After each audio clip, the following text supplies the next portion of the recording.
Ойланып отырып баласына қарап, ұлым, саған бір сұрақ қояйын. Ұлық Алла саған Мұхамбетке ұрпақ боласың ба, үмбет боласың ба, біреуін ғана таңда десе, қайсысын таңдар едің, дейді. Ұлы ойланбастан, әрине үмбеттікті таңдар едім. Пайғамбарға ұл болу оңай, үмбет болу қиын, дейді. Кішкентай баланың жауабы. Ұлым, сен дұрыс таңдау жасадың. Зерек бала әкесінің нені меңзегенін бірден ұға қояды. Көп ұзай ма Ибраим ауырып, ақыры шетінейді. Пайғамбар ұлының көз жанарына сөнгенше қасында басын сүйеп отырады.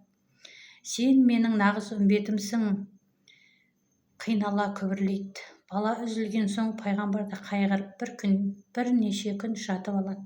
Бүкіл Мәдина жұрты қара жамылып, көңіл айтып келушілердің алдыңғы легі келіп бастайды.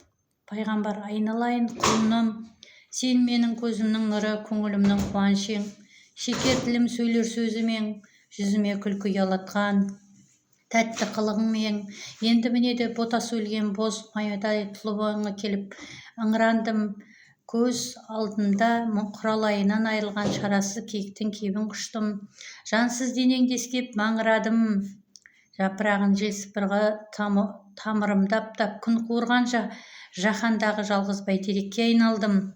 Қанатынан айырылған сұңқар болдым, қайратынан сарқылған тұлпар болдым.